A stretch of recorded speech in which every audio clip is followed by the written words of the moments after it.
ኢትዮጵያ ውስጥ አሁን ያለው ችግር የእያንዳንዳችን ችግር ነው።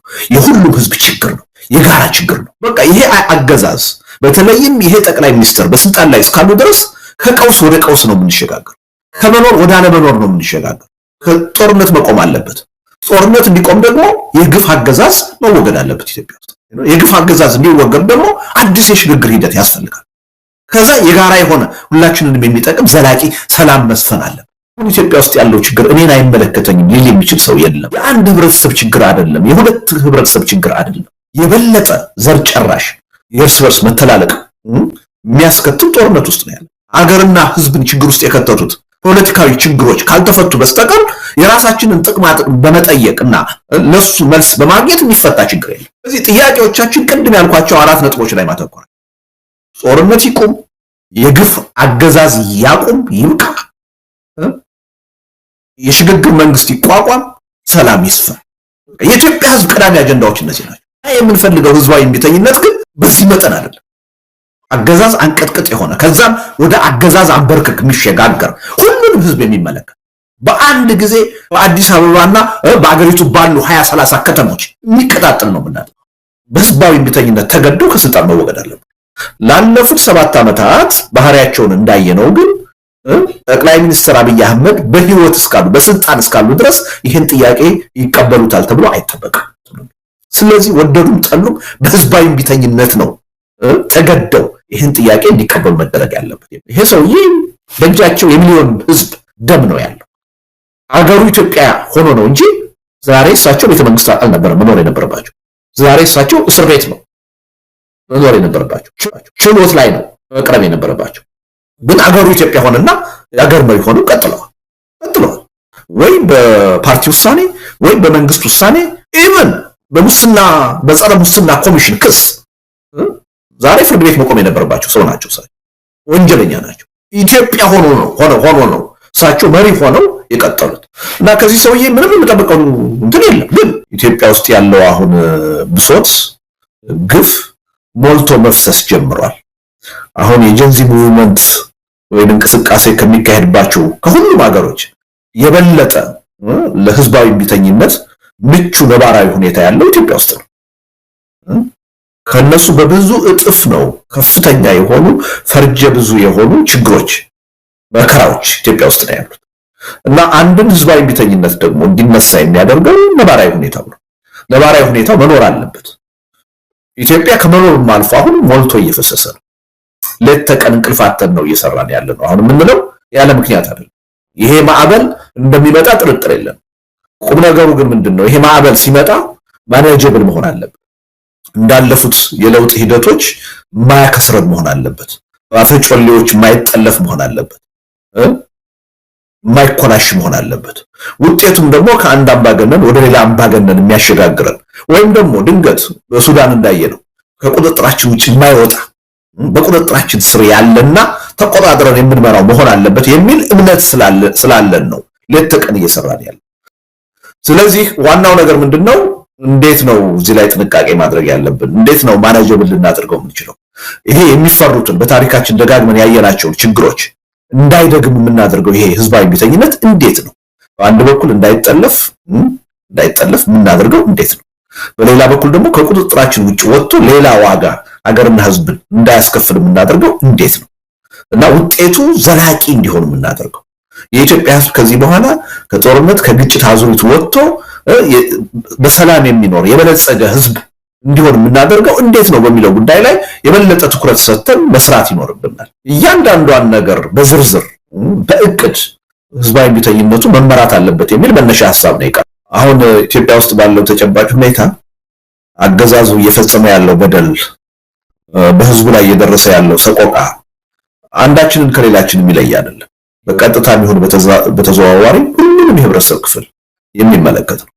በኑሮ ውድነት የተለየ ህብረተሰብ አይደለም የሚሰቃየው፣ ሁሉም ህዝብ ነው እየተሰቃየ ያለው። በጣም ጥቂቶች ሊኖሩ ይችላሉ በሙስና በፖለቲካ ስልጣን ላይ ሆነው በጣም በድሎት በአውሮፓም በአሜሪካም የማናየው አይነት ህይወት የሚኖሩ ሰዎች ሊኖሩ ይችላሉ። ኢምንት ናቸው። አብዛኛው ህዝብ ያለማጋነን 99% የሚሆነው የኢትዮጵያ ህዝብ ግን መኖር በማያስችል የኑሮ ውድነት እየተሰቃየ ነው። በመልካም አስተዳደር እየተሰቃየ ነው። እያንዳንዱ ዜጋ በሰላም እጦት እየተሰቃየ ነው። በነፃነት ከቤቱ ወጥቶ ሰርቶ መግባት የማይችልበት ሁኔታ ነው ያለው። ከፍተኛ የሆነ ጦርነት ነው እየተካሄደ ያለው። የወደፊቱን ትውልድ ዕጣ ፈንታ የሚወስን አገሪቱን ከመኖር ወደ አለመኖር የሚቀይር ሊያፈራርስ የሚችል የበለጠ ዘር ጨራሽ የእርስ በርስ መተላለቅ የሚያስከትል ጦርነት ውስጥ ነው ያለን እና በኢትዮጵያ ተጨባጭ ሁኔታ አሁን ኢትዮጵያ ውስጥ ያለው ችግር እኔን አይመለከተኝም ሊል የሚችል ሰው የለም። ስለዚህ የመጀመሪያው ግንዛቤ ውስጥ መግባት ያለበት የአንድ ህብረተሰብ ችግር አይደለም፣ የሁለት ህብረተሰብ ችግር አይደለም። ኢትዮጵያ ውስጥ አሁን ያለው ችግር የእያንዳንዳችን ችግር ነው፣ የሁሉም ህዝብ ችግር ነው፣ የጋራ ችግር ነው ብለን መተማመን አለብን።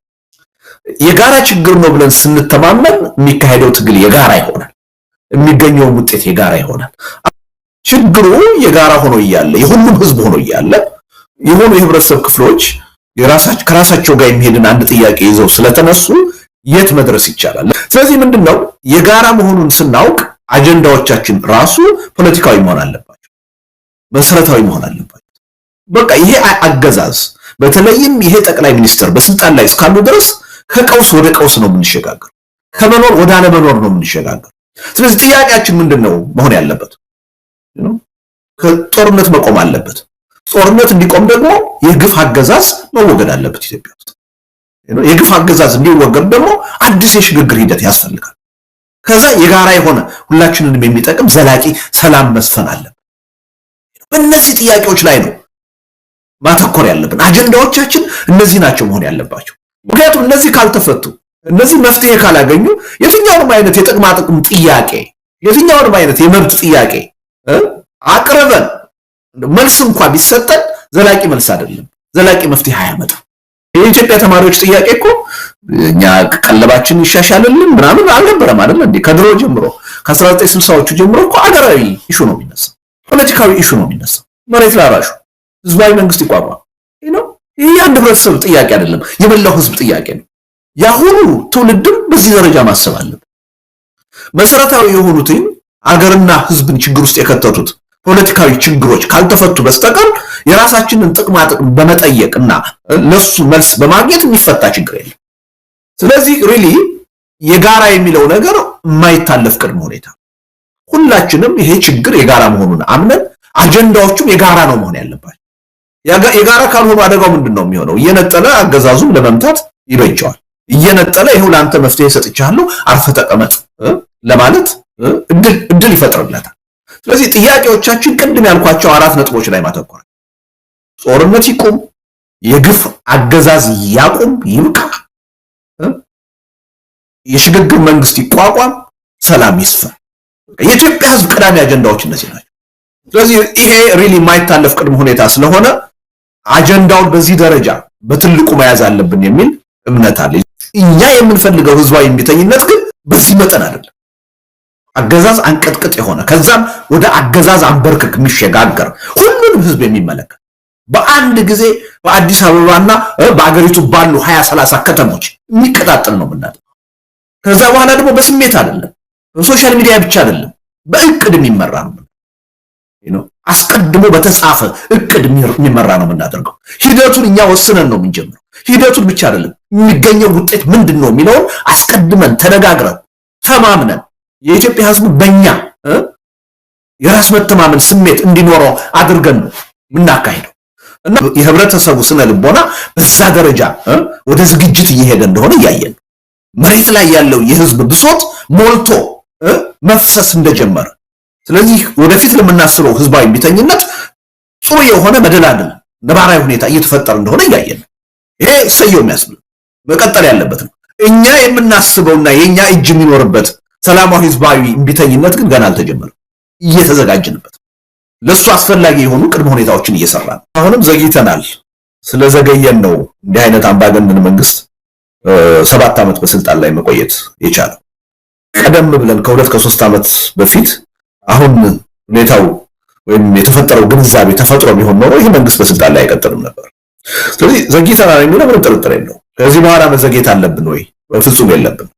ለዚህ ነው እንቅልፍ አጥተን ሌት ተቀን መስራት አለ። ስለዚህ ይሄ ትግል እገዛ ያስፈልገዋል። እኛ አቅማችንን በፈቀደ መጠን የፖለቲካ ኃይሉ ተባብሮ ይሄን ትግል የመምራቱን ሚና እንዲጫወት ለሊት ከቀን እየሰራ ነው፣ ጥረት እያደረግን ነው። ግን በእኛ ጥረት ብቻ የትም ይደርሳል ማለት አይደለም። ሲቪክ ማህበራት እንቅስቃሴ ማድረግ አለባቸው፣ የጋራ እንቅስቃሴ። መገናኛ ብዙሃን የማይተካ ሚና ነው ያላቸው። በዚህ ጉዳይ ላይ ያልተከፋፈለ የህብረተሰቡን አመለካከት የማይከፋፍል አንድ አቅጣጫ የያዘ አስተሳሰብ በስፋት ማራመድ ይጠይቃል። የፖለቲካ ኃይሎች ዋቄን ጨርቅን ማለት አቁመን ይሄን ትግል ለመምራት መዘጋጀት አለ። አሁን አገር ውስጥ ያሉ የፖለቲካ ኃይሎች አሉ። ዝም ብለው በዜና አይደለም መከታተል ያለባቸው። ይሄን ጉዳይ ይሄን ትግል የመምራቱን ኃላፊነት ለመውሰድ መዘጋጀት አለበት። ለዛ አመቺ የሆነ አጀንዳ እንዲኖር፣ የጋራ አጀንዳ እንዲኖር የሚያስችለውን ሁኔታ ኦልሞስት እየጨረስነው ነው። አንዳንዶቹን ነገሮች የበለጠ ውይይት አድርገን የማዳበር ጉዳይ ነው እንጂ ብዙዎቹን በዝግጅት ደረጃ አሁን ብዙ ርቀት ሄደንባቸው። ስለዚህ ከዚህ በኋላ መዘግየት ያለበት ጉዳይ አይደለም። በፍጥነት ይሄ ጉዳይ ሊሰራ የሚገባው ጉዳይ ነው። ፍጥነት ሲባል ግን በዋናነት ግብአቶች አሉ። ትብብር ይጠይቃል፣ የሁሉንም ተሳትፎ ይጠይቃል።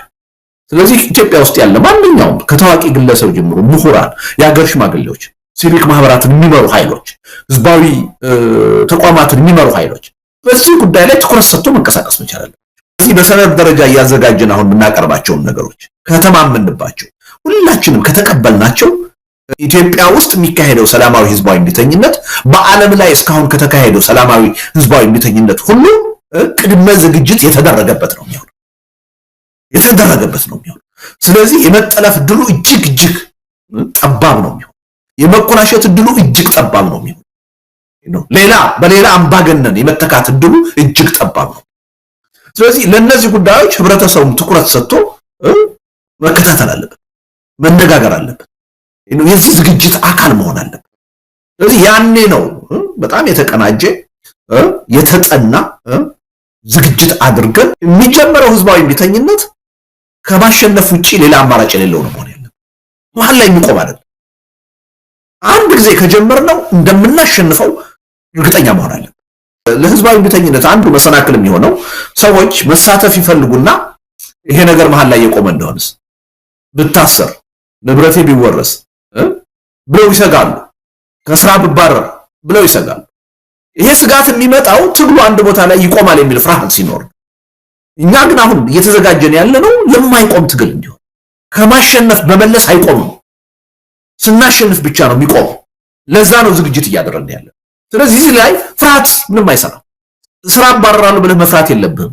ግብር ይጨመርብኛል ብለህ መፍራት የለብህም። ታሰራለሁ ብለህ መፍራት የለብህም። ብትታሰር 45 ቀን ነው የምትታሰር። እኛ በ45 ቀን ከተጀመረ በኋላ ውጤት እንዲያመጣ አድርገን ነው እየተዘጋጀንበት። ስራ ብትባረር ለ45 ቀን ነው። ስለዚህ አሁን ትኩረታችን እስረኛ የማስፈታትም ሰዎች ከስራ እንዳይባረሩም አይደለም። ይሄ ትግል እንዳይመለስ ሆኖ በ45 ቀን ውስጥ ለውጤት እንዲበቃ ማድረግ። ይሄ ህብረተሰብ ውስጥ ኮንፊደንስ ይፈጥራል፣ የፍርሃትን ድባብ ይገፋል፣ ያገዛዙን ጉልበት ኃይል ከጥቅም ውጭ ነው የሚያደርገው። በአንድ ጊዜ ነው ደግሞ መሆን ያለበት። አሁን በተለያየ ከሆነ መንግስት አቅም አለው። አንድ ዩኒቨርሲቲ፣ ሁለት ዩኒቨርሲቲ፣ ሶስት ዩኒቨርሲቲ፣ አንድ ክልል፣ ሁለት ክልል ከሆነ ችግሩ የተፈጠረው በቂ የጸጥታ ኃይል አለው። ሄዶ በቀጥታ ሊያፍነው ይችላል፣ ሊያስቆመው ይችላል። እኛ የምናስበው ግን በዋናነት አዲስ አበባን መሰረት አድርጎ በሀገሪቱ ዋና ዋና ከተሞች በአጠቃላይ መካሄድ ያለበት በተመሳሳይ ጊዜ ተመሳሳይ አጀንዳ በመያዝ ባልተከፋፈለ ሁኔታ። ይሄ ደግሞ እንዲሁ በስሜት ሳይሆን በተሰባሰቡ ህብረት በፈጠሩ ድርጅቶች ነው መመራት ያለበት እና እዚህ ዝግጅት ውስጥ ሚዲያው መቀናጀት አለበት። እያንዳንዱ የህብረተሰብ ክፍል አብሮ መስራት መቻል አለበት እና ሪሊ ቅድመ ሁኔታዎቹን በጥንቃቄ ካየናቸው አንደኛ መሳካት የሚችሉ ናቸው። አንድም መሳካት የማይችል ቅድመ ሁኔታ የለም። እነዛን ቅድመ ሁኔታዎች ግን በጥንቃቄ ካሟላናቸው 45 ቀን በጣም የረዘመ የተጋነነ የሰፋ ቀን፣ ከዛም ባለፈ አሁን በአንዳንዶቹ ሀገሮች እንደምናየው በ2 ሳምንት በ3 ሳምንት አምባገነኑን መንግስት ልናንበረክከው እንችላለን።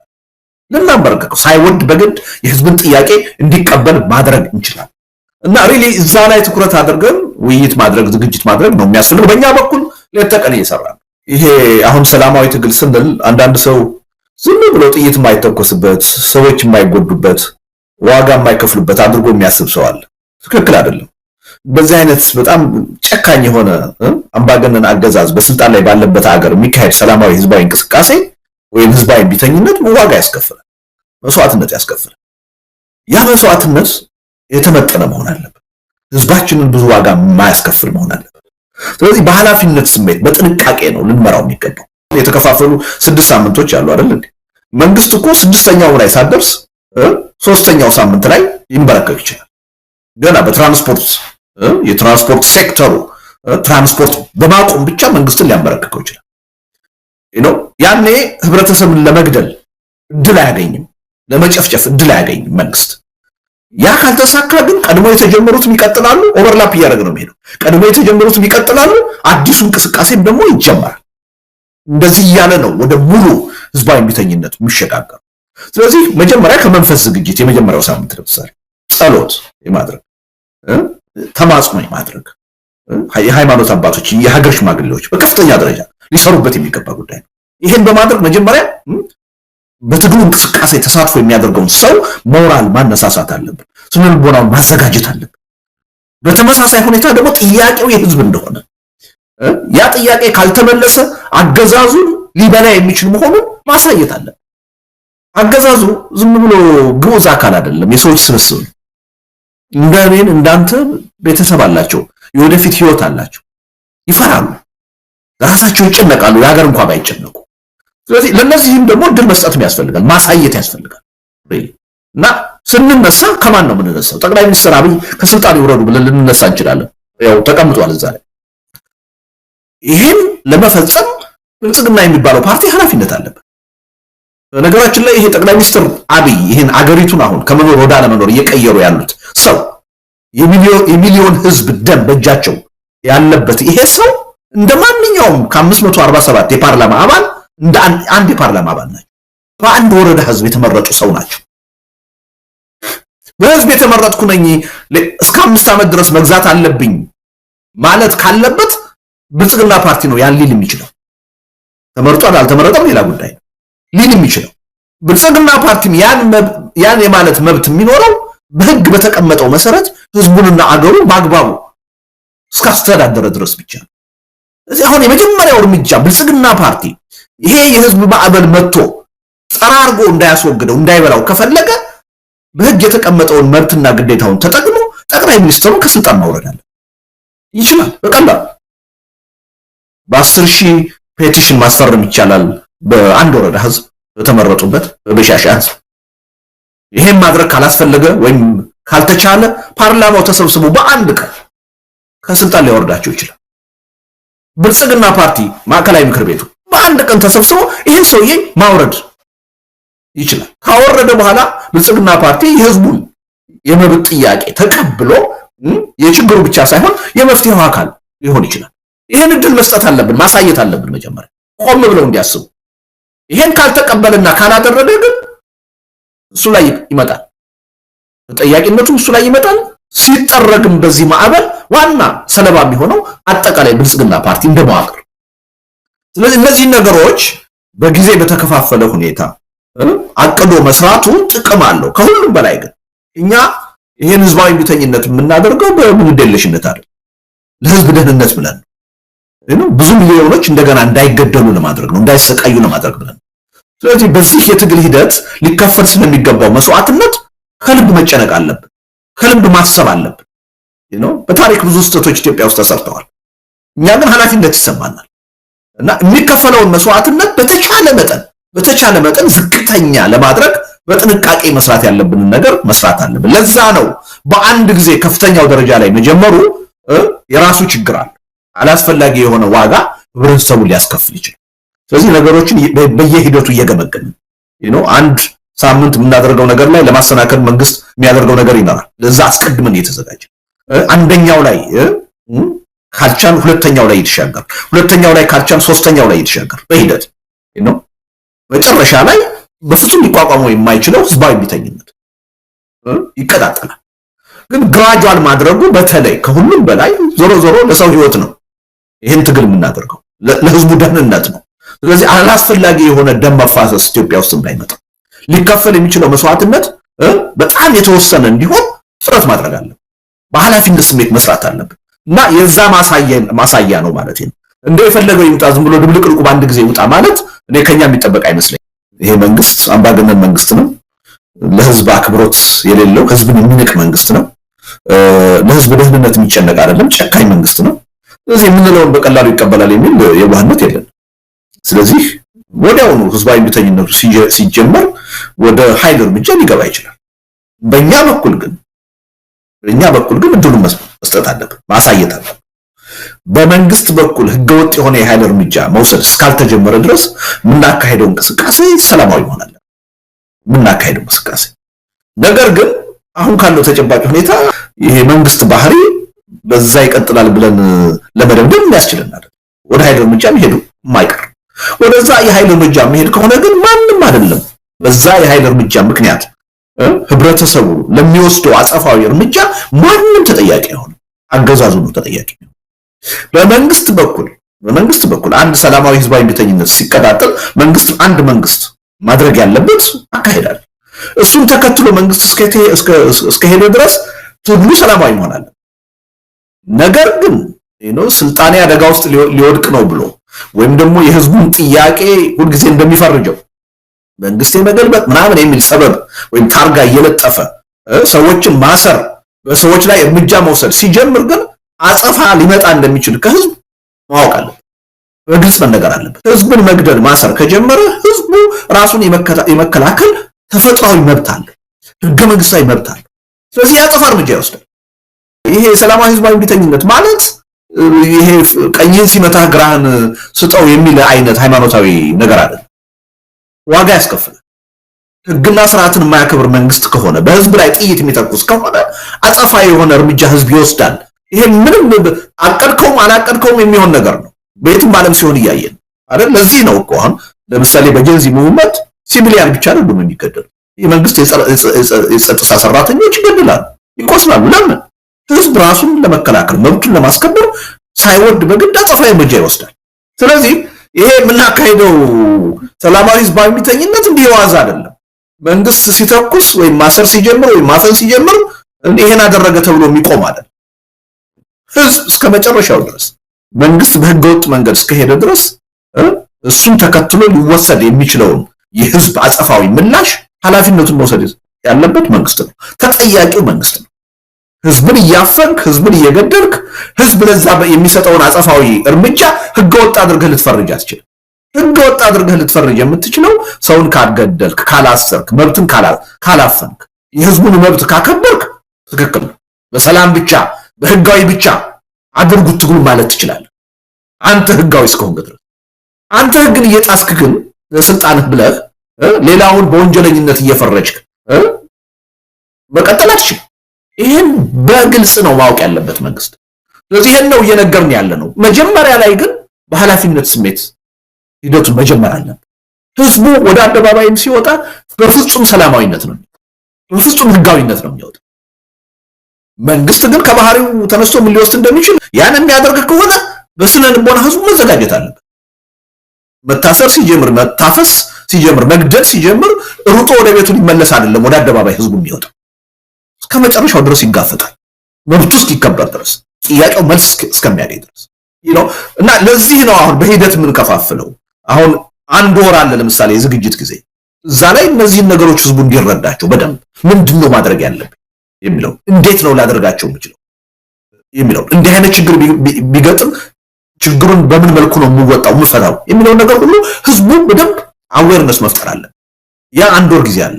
ከዛ ቀጥሎ ደግሞ ወደ ግጭት ውስጥ የሚያስገባ ራሱ ህዝባዊ እምቢተኝነት ከመግባታችን በፊት በጸሎት በተማጽኖ የሃይማኖት አባቶች ምዕመናን ጥያቄያቸውን ማቅረብ አለበት። ሞራልን መጀመሪያ መፈተን አለበት። ለዓለም ሰላማዊነታችንን ህጋዊነታችንን ማሳየት አለበት። እኛ ወደ ሰላማዊ ህዝባዊ እምቢተኝነት የምንገባው ተገደን ነው፣ ወደን አይደለም።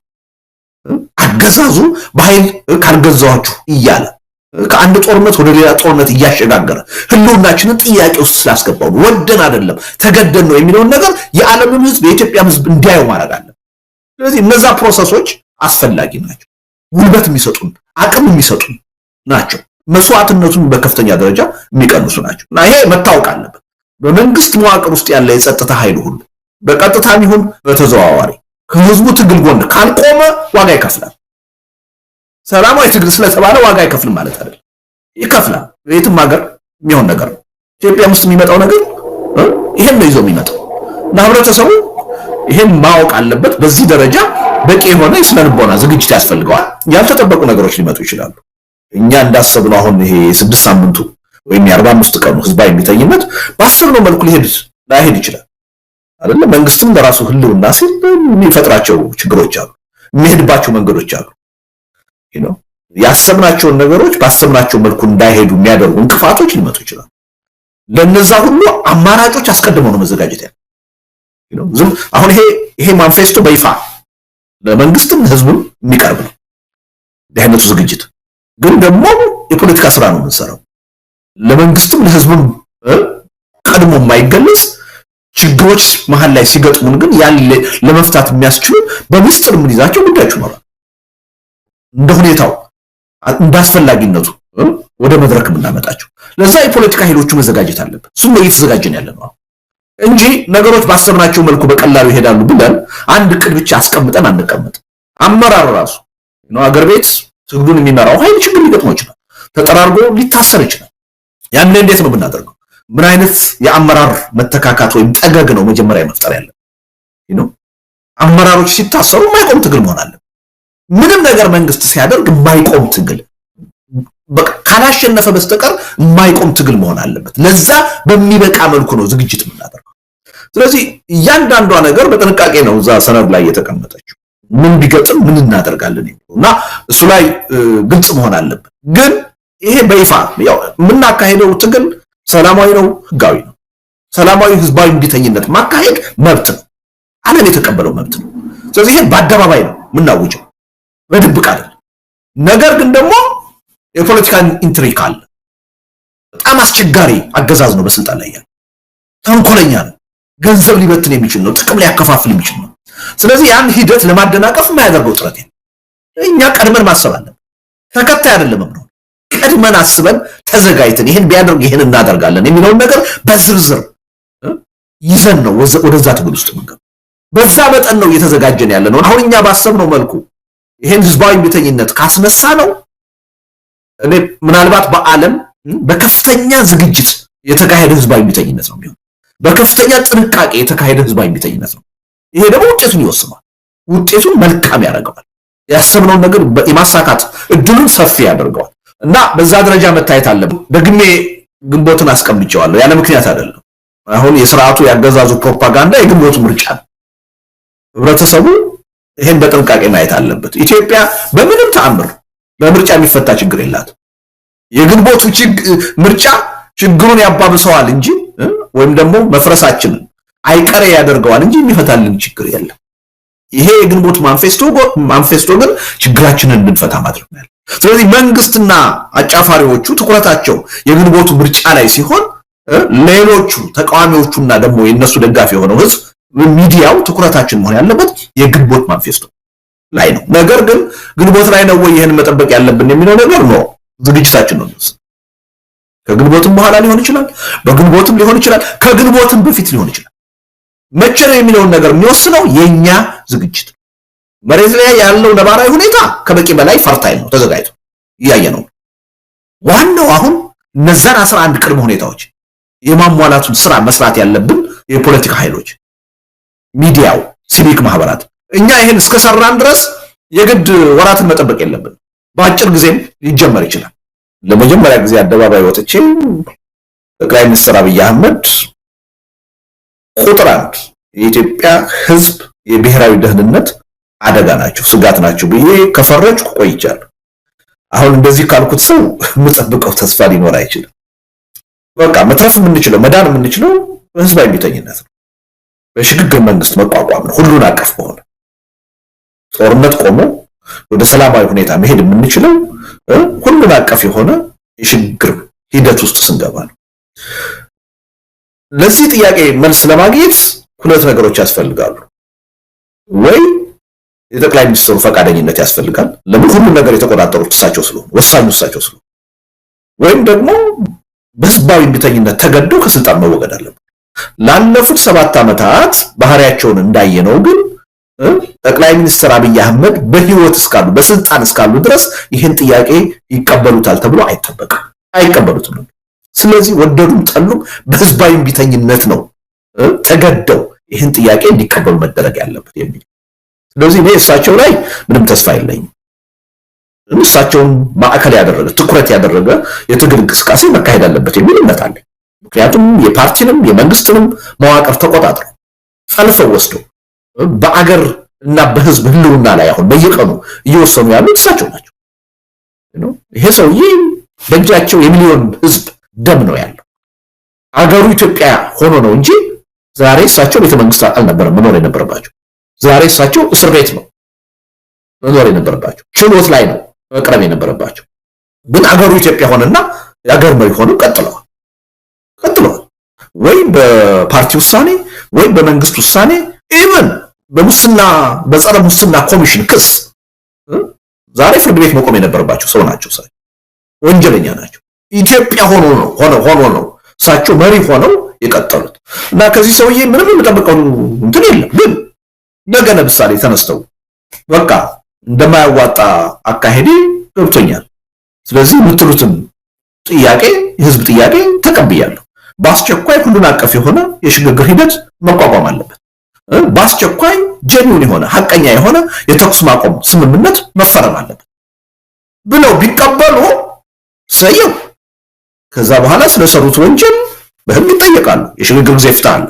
እንኳን እሳቸው እኛም ሁላችን የሰራነው ወንጀል ካለ ያ የሚታለፍ ነገር አይደለም። በሽግግር ፍትህ ዘመን ሁላችንም እንደሰራነው እንደ ጥፋታችን እንዳኛል። ግን ልቦና ቢሰጣቸው ይኖራቸዋል ያ ልቦና የሚል እምነት የለኝም። ቢሰጣቸው ራሳቸውንም የሚመሩትንም መሪ አገርና ህዝብንም የማዳን እድል በእጃቸዋል ቢጠቀሙበታል የሚል እምነት የለኝም። ቢጠቀሙበት ነገ ተነስተው ይህን ጥያቄ ተቀብያለሁ ቢል ኦኬ ጥሩ የመፍትሄው አካል ሆነሃል፣ ለሰራኸው ወንጀል ግን በሽግግር ጊዜ ፍትህ ትዳኛለህ ነው ልንለው የምንችለው። ነገር ግን በምንም ተአምር እኔ የደመደምኩትና እርግጠኛ ልሆን የሚችልበት ጉዳይ ይሄ ሰውዬ በስልጣን ላይ እስካሉ ድረስ በምንም ተአምር መፍትሄ የሚባል ነገር መቀበል ፍላጎት የላቸው። በቃ እስከ መጨረሻው ድረስ በኃይል በጉልበት ህዝብን አንበርክኬ እገዛለሁ ብለው የወሰኑ ሰው ናቸው። ራሳቸውን ዘላለማዊ ንጉስ ለማድረግ የወሰኑ ሰው ናቸው። ከ7 ዓመታቸው ጀምሮ እየዋሹ አይደለም ያን የተናገሩ። ይሄ ሰውዬ በስልጣን ላይ እስካሉ ድረስ ምንም የሚመጣ መፍትሄ የለም። ይሄ ሰውዬ ይሄን የህዝብ ጥያቄ መቀበል ያለባቸው ተገደው ያን ሊያስገድድ የሚችል ያን ውጤት ሊያመጣ የሚችል ህዝባዊ ቢተኝነት ነው የምንጠራው እንጂ ከሳቸው የምንጠብቀው መፍትሄ የለም። ግን ማሳየት አለብን። ሰው ናቸው፣ ህሊና አላቸው። ከፈለጉ ራሳቸውንም ቤተሰባቸውንም አገርና ህዝብንም ማትረፍ ከፈለጉ ትንሽም ቢሆን በታሪክ ቦታ እንዲኖራቸው ከፈለጉ ይሄን ህዝባዊ ጥያቄ ሰላማዊ ህዝባዊ ቢተኝነቱ ከመቀጣጠሉ በፊት ህዝብ ሌላ መስዋዕትነት ከመክፈሉ በፊት መቀበል አለባቸው። ይሄን ጥያቄውን ማቅረብ ከኛ የሚጠበቅ ነገር ግን በአንተ ግምት ይቀበሉታል ወይ ብትለኝ አይቀበሉትም። እንደዛ አይነት ባህሪ የላቸው ምንም። ስለዚህ ይሄን ለይቶ ማየት ያስፈልጋልና ተስፋ እያደረኩ አይደለም፣ ግን ሁልጊዜም እድል መስጠት ያስፈልጋል። መጀመሪያ ታሳያቸዋለህ የመፍትሄውን አቅጣጫ። እሳቸው ካልተቀበሉ ለብልጽግና ፓርቲ ታሳየዋለህ። አንተም እንደ ተቋም እንደ ድርጅት መትረፍና የችግሩ የመፍትሄው አካል መሆን ከፈለክ እድሉ አለህ መባል አለበት። እድሉን ካልተቀበልክ ግን እንደማንኛውም አምባገነን መንግስት ተጠራርገህ ትወገዳለህ። ከዛ በኋላ በህግ ነው ያንተ ጉዳይ የሚታየው። የመፍትሄው አካልም አትሆንም ተብሎ መነገር አለበት። ሪሊ ከኛ የሚጠበቀውን ነገር ሁሉ እያደረግን በሆደ ሰፊነት በኃላፊነት ስሜት የምንሰራ መሆናችንን እያሳየን ነው እነሱን ቻሌንጅ ማድረግ ያለብን። ያ በህዝቡ ውስጥ የሞራል የበላይነት ይሰጠናል፣ ጉልበት ይሰጠናል። በዓለም አቀፉ ህብረተሰብ በኃላፊነት የምንሰራ ነገ መንግስትን እንኳን ብንተካ ይችን ሀገር ወደ በጎ ነገር የምናሸጋግር መሆኑን መተማመን መፍጠር ያስችላል።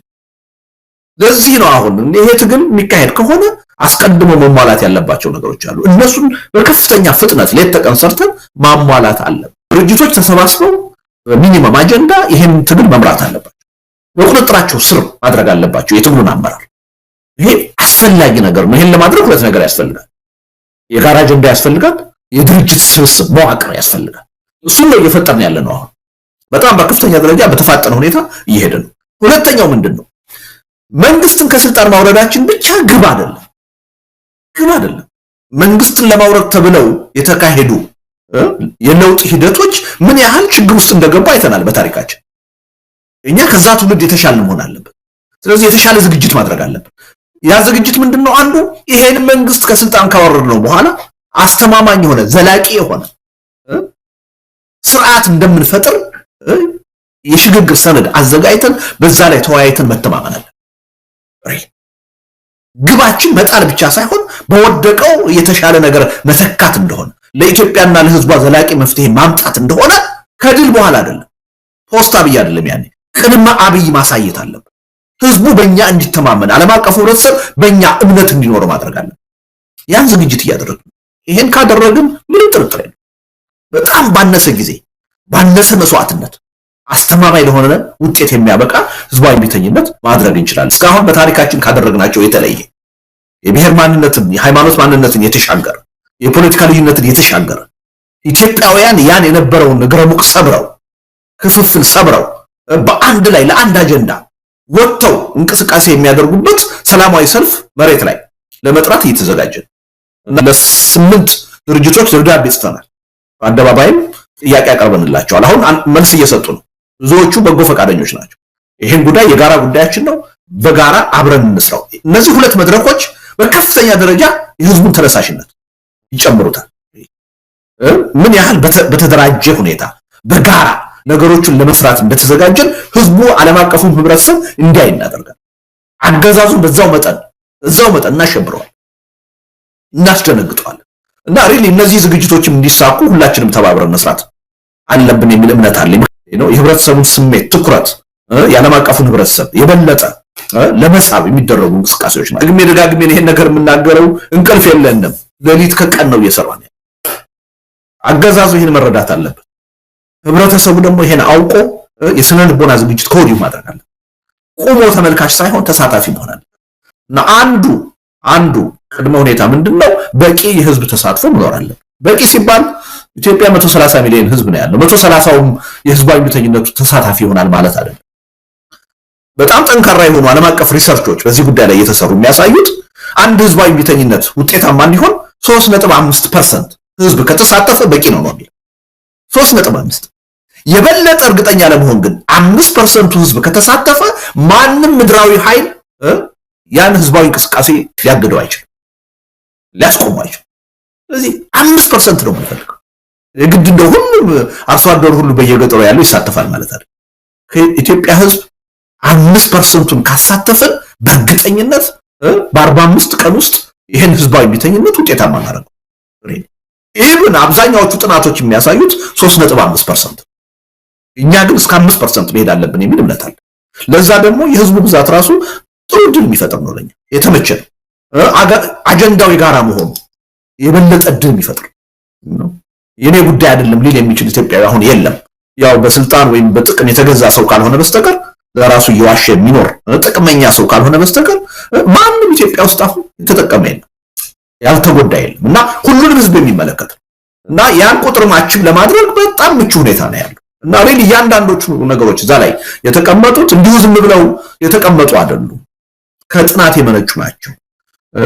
አጠቃላይ ላለፉት 100 ዓመታት የተካሄዱ የህዝባዊ ቢተኝነት እንቅስቃሴዎች በመገምገም የተቀመጡ ነጥቦች ናቸው። እና ከነሱ ነጥቦች ውስጥ አንዱ ወይም ሁለቱ ካልተሳካ ችግር ይፈጥርብናል። አሟጠን ነው መዘጋጀት ያለብን። አሟጠን ይሄን ካደረግን ቢልሚ እስካሁን በኢትዮጵያ የተደረጉ ስህተቶችን አንደግም። ከታሪክ ተምረናል ማለት ነው። ከራሳችንም ታሪክ ተምረናል ማለት ነው። ከሌሎች ሀገሮችም ተምረናል ማለት ነው። አሁን ማሽን ያለፈ ታሪክ የተማረ ነው። አሁን እየተካሄዱ ከአረብ ስፕሪንግ ተምረናል። አሁን ከጀንዚ ሙቭመንት እየተማረ ነው። የኛ በቂ ዝግጅት የተደረገበት ከነዚህ ሁሉ ሂደቶች የተማረ። ስለዚህ በጣም በአነስተኛ ጊዜ በአነስተኛ መስዋዕትነት ለላቀ ውጤት የሚያበቃ ህዝባዊ ቢተኝነት ነው የሚሆነው። በዛ ኃላፊነት ነው ደረጃ ነው ኢትዮጵያ ውስጥ ያለው አሁን ብሶት ግፍ ሞልቶ መፍሰስ ጀምሯል።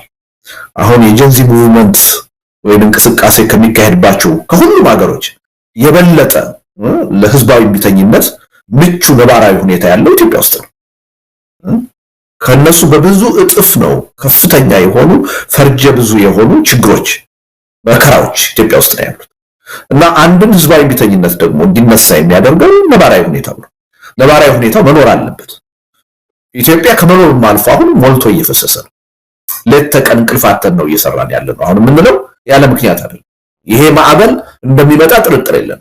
ቁም ነገሩ ግን ምንድነው? ይሄ ማዕበል ሲመጣ ማኔጀብል መሆን አለበት።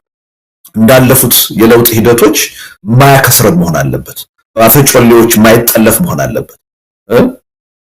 ማይኮላሽ መሆን አለበት። ውጤቱም ደግሞ ከአንድ አምባገነን ወደ ሌላ አምባገነን የሚያሸጋግረን ወይም ደግሞ ድንገት በሱዳን እንዳየነው ከቁጥጥራችን ውጭ የማይወጣ በቁጥጥራችን ስር ያለና ተቆጣጥረን የምንመራው መሆን አለበት የሚል እምነት ስላለን ነው ሌት ተቀን እየሰራን ያለ። ስለዚህ ዋናው ነገር ምንድነው? እንዴት ነው እዚህ ላይ ጥንቃቄ ማድረግ ያለብን? እንዴት ነው ማኔጀብል ልናደርገው የምንችለው? ይሄ የሚፈሩትን በታሪካችን ደጋግመን ያየናቸው ችግሮች እንዳይደግም የምናደርገው ይሄ ህዝባዊ ቢተኝነት እንዴት ነው? በአንድ በኩል እንዳይጠለፍ የምናደርገው እንዴት ነው? በሌላ በኩል ደግሞ ከቁጥጥራችን ውጭ ወጥቶ ሌላ ዋጋ አገርና ህዝብን እንዳያስከፍል የምናደርገው እንዴት ነው? እና ውጤቱ ዘላቂ እንዲሆን የምናደርገው የኢትዮጵያ ህዝብ ከዚህ በኋላ ከጦርነት ከግጭት አዙሪት ወጥቶ በሰላም የሚኖር የበለጸገ ህዝብ እንዲሆን የምናደርገው እንዴት ነው በሚለው ጉዳይ ላይ የበለጠ ትኩረት ሰጥተን መስራት ይኖርብናል። እያንዳንዷን ነገር በዝርዝር በእቅድ ህዝባዊ ቢተኝነቱ መመራት አለበት የሚል መነሻ ሐሳብ ነው ይቃል። አሁን ኢትዮጵያ ውስጥ ባለው ተጨባጭ ሁኔታ አገዛዙ እየፈጸመ ያለው በደል፣ በህዝቡ ላይ እየደረሰ ያለው ሰቆቃ አንዳችንን ከሌላችን የሚለይ አይደለም። በቀጥታ የሚሆን በተዘዋዋሪ ሁሉንም የህብረተሰብ ክፍል የሚመለከት ነው። በኑሮ ውድነት የተለየ ህብረተሰብ አይደለም የሚሰቃየው፣ ሁሉም ህዝብ ነው እየተሰቃየ ያለው። በጣም ጥቂቶች ሊኖሩ ይችላሉ በሙስና በፖለቲካ ስልጣን ላይ ሆነው በጣም በድሎት በአውሮፓም በአሜሪካም የማናየው አይነት ህይወት የሚኖሩ ሰዎች ሊኖሩ ይችላሉ። ይህንን ናቸው። አብዛኛው ህዝብ ያለማጋነን 99% የሚሆነው የኢትዮጵያ ህዝብ ግን መኖር በማያስችል የኑሮ ውድነት እየተሰቃየ ነው። በመልካም አስተዳደር እየተሰቃየ ነው። እያንዳንዱ ዜጋ በሰላም እጦት እየተሰቃየ ነው። በነፃነት ከቤቱ ወጥቶ ሰርቶ መግባት የማይችልበት ሁኔታ ነው ያለው። ከፍተኛ የሆነ ጦርነት ነው እየተካሄደ ያለው። የወደፊቱን ትውልድ ዕጣ ፈንታ የሚወስን አገሪቱን ከመኖር ወደ አለመኖር የሚቀይር ሊያፈራርስ የሚችል የበለጠ ዘር ጨራሽ የእርስ በርስ መተላለቅ የሚያስከትል ጦርነት ውስጥ ነው ያለን እና በኢትዮጵያ ተጨባጭ ሁኔታ አሁን ኢትዮጵያ ውስጥ ያለው ችግር እኔን አይመለከተኝም ሊል የሚችል ሰው የለም። ስለዚህ የመጀመሪያው ግንዛቤ ውስጥ መግባት ያለበት የአንድ ህብረተሰብ ችግር አይደለም፣ የሁለት ህብረተሰብ ችግር አይደለም። ኢትዮጵያ ውስጥ አሁን ያለው ችግር የእያንዳንዳችን ችግር ነው፣ የሁሉም ህዝብ ችግር ነው፣ የጋራ ችግር ነው ብለን መተማመን አለብን። የጋራ ችግር ነው ብለን ስንተማመን የሚካሄደው ትግል የጋራ ይሆናል፣ የሚገኘው ውጤት የጋራ ይሆናል። ችግሩ የጋራ ሆኖ እያለ የሁሉም ህዝብ ሆኖ እያለ የሆኑ የህብረተሰብ ክፍሎች ከራሳቸው ጋር የሚሄድን አንድ ጥያቄ ይዘው ስለተነሱ የት መድረስ ይቻላል? ስለዚህ ምንድነው የጋራ መሆኑን ስናውቅ አጀንዳዎቻችን ራሱ ፖለቲካዊ መሆን አለባቸው፣ መሰረታዊ መሆን አለባቸው። በቃ ይሄ አገዛዝ በተለይም ይሄ ጠቅላይ ሚኒስትር በስልጣን ላይ እስካሉ ድረስ ከቀውስ ወደ ቀውስ ነው የምንሸጋገር፣ ከመኖር ወደ አለመኖር ነው የምንሸጋገር። ስለዚህ ጥያቄያችን ምንድነው መሆን ያለበት? ከጦርነት መቆም አለበት። ጦርነት እንዲቆም ደግሞ የግፍ አገዛዝ መወገድ አለበት ኢትዮጵያ ውስጥ። የግፍ አገዛዝ እንዲወገድ ደግሞ አዲስ የሽግግር ሂደት ያስፈልጋል። ከዛ የጋራ የሆነ ሁላችንንም የሚጠቅም ዘላቂ ሰላም መስፈን አለበት። በእነዚህ ጥያቄዎች ላይ ነው ማተኮር ያለብን። አጀንዳዎቻችን እነዚህ ናቸው መሆን ያለባቸው። ምክንያቱም እነዚህ ካልተፈቱ፣ እነዚህ መፍትሄ ካላገኙ የትኛውንም አይነት የጥቅማ ጥቅም ጥያቄ፣ የትኛውንም አይነት የመብት ጥያቄ አቅርበን መልስ እንኳን ቢሰጠን ዘላቂ መልስ አይደለም፣ ዘላቂ መፍትሄ አያመጣም። የኢትዮጵያ ተማሪዎች ጥያቄ እኮ እኛ ቀለባችን ይሻሻልልን ምናምን አልነበረም አይደል እንዴ? ከድሮ ጀምሮ ከ1960ዎቹ ጀምሮ እኮ አገራዊ ኢሹ ነው የሚነሳው፣ ፖለቲካዊ ኢሹ ነው የሚነሳው። መሬት ላራሹ ህዝባዊ መንግስት ይቋቋም ነው። ይሄ የአንድ ህብረተሰብ ጥያቄ አይደለም፣ የመላው ህዝብ ጥያቄ ነው። ያሁኑ ትውልድም በዚህ ደረጃ ማሰብ አለበት። መሰረታዊ የሆኑትን አገርና ህዝብን ችግር ውስጥ የከተቱት ፖለቲካዊ ችግሮች ካልተፈቱ በስተቀር የራሳችንን ጥቅማ ጥቅም በመጠየቅና ለሱ መልስ በማግኘት የሚፈታ ችግር የለም። ስለዚህ ሪሊ የጋራ የሚለው ነገር የማይታለፍ ቅድመ ሁኔታ፣ ሁላችንም ይሄ ችግር የጋራ መሆኑን አምነን አጀንዳዎቹም የጋራ ነው መሆን ያለባቸው። የጋራ ካልሆኑ አደጋው ምንድነው የሚሆነው? እየነጠለ አገዛዙን ለመምታት ይበጀዋል። እየነጠለ ይሁን ለአንተ መፍትሄ ሰጥቻለሁ አርፈ ተቀመጥ ለማለት እድል ይፈጥርለታል። ስለዚህ ጥያቄዎቻችን ቅድም ያልኳቸው 4 ነጥቦች ላይ ማተኮር፣ ጦርነት ይቁም፣ የግፍ አገዛዝ ያቁም ይብቃ፣ የሽግግር መንግስት ይቋቋም፣ ሰላም ይስፈን። የኢትዮጵያ ህዝብ ቀዳሚ አጀንዳዎች እነዚህ ናቸው። ስለዚህ ይሄ ሪሊ የማይታለፍ ቅድም ሁኔታ ስለሆነ አጀንዳውን በዚህ ደረጃ በትልቁ መያዝ አለብን የሚል እምነት አለ። እኛ የምንፈልገው ህዝባዊ እምቢተኝነት ግን በዚህ መጠን አይደለም። አገዛዝ አንቀጥቅጥ የሆነ ከዛም ወደ አገዛዝ አንበርክክ የሚሸጋገር ሁሉንም ህዝብ የሚመለከት በአንድ ጊዜ በአዲስ አበባና በአገሪቱ ባሉ 20-30 ከተሞች የሚቀጣጠል ነው የምናደርገው። ከዛ በኋላ ደግሞ በስሜት አይደለም፣ በሶሻል ሚዲያ ብቻ አይደለም፣ በእቅድ የሚመራ ነው። አስቀድሞ በተጻፈ እቅድ የሚመራ ነው የምናደርገው። ሂደቱን እኛ ወስነን ነው የምንጀምረው። ሂደቱን ብቻ አይደለም የሚገኘው ውጤት ምንድነው የሚለውን አስቀድመን ተነጋግረን ተማምነን የኢትዮጵያ ህዝብ በእኛ የራስ መተማመን ስሜት እንዲኖረው አድርገን ነው የምናካሂደው እና የህብረተሰቡ ስነ ልቦና በዛ ደረጃ ወደ ዝግጅት እየሄደ እንደሆነ እያየን ነው። መሬት ላይ ያለው የህዝብ ብሶት ሞልቶ መፍሰስ እንደጀመረ፣ ስለዚህ ወደፊት ለምናስበው ህዝባዊ እምቢተኝነት ጥሩ የሆነ መደላደል ነባራዊ ሁኔታ እየተፈጠረ እንደሆነ እያየን ነው። ይሄ ሰየው የሚያስብል መቀጠል ያለበት ነው። እኛ የምናስበውና የኛ እጅ የሚኖርበት ሰላማዊ ህዝባዊ እምቢተኝነት ግን ገና አልተጀመረም። እየተዘጋጀንበት ለሱ አስፈላጊ የሆኑ ቅድመ ሁኔታዎችን እየሰራን አሁንም ዘግይተናል። ስለዘገየን ነው እንዲህ አይነት አምባገነን መንግስት 7 ዓመት በስልጣን ላይ መቆየት የቻለው። ቀደም ብለን ከ2-3 ዓመት በፊት አሁን ሁኔታው ወይም የተፈጠረው ግንዛቤ ተፈጥሮ ቢሆን ኖሮ ይህ መንግስት በስልጣን ላይ አይቀጥልም ነበር። ስለዚህ ዘግይተናል የሚለው ምንም ጥርጥር የለውም። ከዚህ በኋላ መዘግየት አለብን ወይ? በፍጹም የለብን። ለዚህ ነው እንቅልፍ አጥተን ሌት ተቀን መስራት አለ። ስለዚህ ይሄ ትግል እገዛ ያስፈልገዋል። እኛ አቅማችንን በፈቀደ መጠን የፖለቲካ ኃይሉ ተባብሮ ይህን ትግል የመምራቱን ሚና እንዲጫወት ለሊት ከቀን እየሰራ ነው፣ ጥረት እያደረግን ነው። ግን በእኛ ጥረት ብቻ የትም ይደርሳል ማለት አይደለም። ሲቪክ ማህበራት እንቅስቃሴ ማድረግ አለባቸው፣ የጋራ እንቅስቃሴ። መገናኛ ብዙሃን የማይተካ ሚና ነው ያላቸው። በዚህ ጉዳይ ላይ ያልተከፋፈለ የህብረተሰቡን አመለካከት የማይከፋፍል አንድ አቅጣጫ የያዘ አስተሳሰብ በስፋት ማራመድ ይጠይቃል። የፖለቲካ ኃይሎች ዋቄን ጨርቅን ማለት አቁመን ይሄን ትግል ለመምራት መዘጋጀት አለ። አሁን አገር ውስጥ ያሉ የፖለቲካ ኃይሎች አሉ፣ ዝም ብለው በዜና አይደለም መከታተል ያለባቸው። ይሄን ጉዳይ ይህን ትግል የመምራቱን ኃላፊነት ለመውሰድ መዘጋጀት አለበት። ለዛ አመቺ የሆነ አጀንዳ እንዲኖር፣ የጋራ አጀንዳ እንዲኖር የሚያስችለውን ሁኔታ ኦልሞስት እየጨረስን ነው። አንዳንዶቹን ነገሮች የበለጠ ውይይት አድርገን የማዳበር ጉዳይ ነው እንጂ ብዙዎቹን በዝግጅት ደረጃ አሁን ብዙ ርቀት ሄደንባቸው። ስለዚህ ከዚህ በኋላ መዘግየት ያለበት ጉዳይ አይደለም። በፍጥነት ይሄ ጉዳይ ሊሰራ የሚገባው ጉዳይ ነው። ፍጥነት ሲባል ግን በዋናነት ግብአቶች አሉ፣ ትብብር ይጠይቃል፣ የሁሉንም ተሳትፎ ይጠይቃል። ስለዚህ ኢትዮጵያ ውስጥ ያለ ማንኛውም ከታዋቂ ግለሰብ ጀምሮ ምሁራን፣ የሀገር ሽማግሌዎች፣ ሲቪክ ማህበራትን የሚመሩ ኃይሎች፣ ህዝባዊ ተቋማትን የሚመሩ ኃይሎች በዚህ ጉዳይ ላይ ትኩረት ሰጥቶ መንቀሳቀስ መቻል። እዚህ በሰነድ ደረጃ እያዘጋጀን አሁን የምናቀርባቸውን ነገሮች ከተማመንባቸው ሁላችንም ከተቀበልናቸው ኢትዮጵያ ውስጥ የሚካሄደው ሰላማዊ ህዝባዊ እምቢተኝነት በዓለም ላይ እስካሁን ከተካሄደው ሰላማዊ ህዝባዊ እምቢተኝነት ሁሉ ቅድመ ዝግጅት የተደረገበት ነው የሚሆነው። ስለዚህ የመጠለፍ ድሉ እጅግ ጠባብ ነው የሚሆነው። የመኮላሸት ድሉ እጅግ ጠባብ ነው የሚሆነው። በሌላ አምባገነን የመተካት ድሉ እጅግ ጠባብ ነው።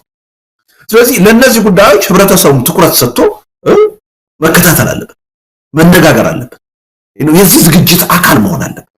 ስለዚህ ያኔ ነው በጣም የተቀናጀ የተጠና ዝግጅት አድርገን የሚጀምረው ህዝባዊ እምቢተኝነት ከማሸነፍ ውጪ ሌላ አማራጭ የሌለው ነው መሆን ያለበት።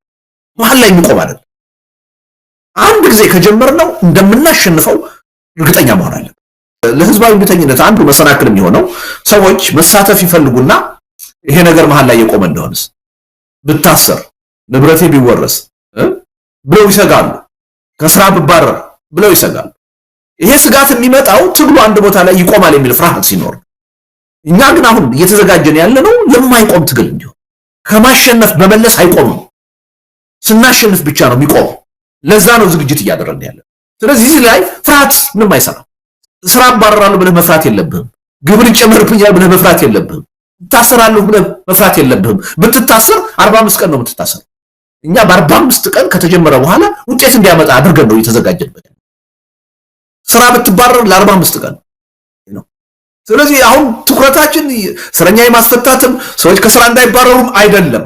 ይሄ ትግል እንዳይመለስ ሆኖ በ45 ቀን ውስጥ ለውጤት እንዲበቃ ማድረግ። ይሄ ህብረተሰብ ውስጥ ኮንፊደንስ ይፈጥራል፣ የፍርሃትን ድባብ ይገፋል፣ ያገዛዙን ጉልበት ኃይል ከጥቅም ውጭ ነው የሚያደርገው። በአንድ ጊዜ ነው ደግሞ መሆን ያለበት። አሁን በተለያየ ከሆነ መንግስት አቅም አለው። አንድ ዩኒቨርሲቲ፣ ሁለት ዩኒቨርሲቲ፣ ሶስት ዩኒቨርሲቲ፣ አንድ ክልል፣ ሁለት ክልል ከሆነ ችግሩ የተፈጠረው በቂ የጸጥታ ኃይል አለው። ሄዶ በቀጥታ ሊያፍነው ይችላል፣ ሊያስቆመው ይችላል። እኛ የምናስበው ግን በዋናነት አዲስ አበባን መሰረት አድርጎ በሀገሪቱ ዋና ዋና ከተሞች በአጠቃላይ መካሄድ ያለበት በተመሳሳይ ጊዜ ተመሳሳይ አጀንዳ በመያዝ ባልተከፋፈለ ሁኔታ። ይሄ ደግሞ እንዲሁ በስሜት ሳይሆን በተሰባሰቡ ህብረት በፈጠሩ ድርጅቶች ነው መመራት ያለ እና እዚህ ዝግጅት ውስጥ ሚዲያው መቀናጀት አለበት። እያንዳንዱ የህብረተሰብ ክፍል አብሮ መስራት መቻል አለበት እና ሪሊ ቅድመ ሁኔታዎቹን በጥንቃቄ ካየናቸው አንደኛ መሳካት የሚችሉ ናቸው። አንድም መሳካት የማይችል ቅድመ ሁኔታ የለም። እነዛን ቅድመ ሁኔታዎች ግን በጥንቃቄ ካሟላናቸው 45 ቀን በጣም የረዘመ የተጋነነ የሰፋ ቀን ከዛም ባለፈ አሁን በአንዳንዶቹ ሀገሮች እንደምናየው በ2 ሳምንት በ3 ሳምንት አምባገነኑን መንግስት ልናንበረከከው እንችላለን። ልናንበረከከው ሳይወድ በግድ የህዝብን ጥያቄ እንዲቀበል ማድረግ እንችላለን እና ሪሊ እዛ ላይ ትኩረት አድርገን ውይይት ማድረግ ዝግጅት ማድረግ ነው የሚያስፈልገው። በእኛ በኩል ሌት ተቀን እየሰራ ነው። ይሄ አሁን ሰላማዊ ትግል ስንል አንዳንድ ሰው ዝም ብሎ ጥይት የማይተኮስበት ሰዎች የማይጎዱበት ዋጋ የማይከፍሉበት አድርጎ የሚያስብ ሰው አለ። ትክክል አይደለም። በዚህ አይነት በጣም ጨካኝ የሆነ አምባገነን አገዛዝ በስልጣን ላይ ባለበት ሀገር የሚካሄድ ሰላማዊ ህዝባዊ እንቅስቃሴ ወይም ህዝባዊ ቢተኝነት ዋጋ ያስከፍላል፣ መስዋዕትነት ያስከፍላል።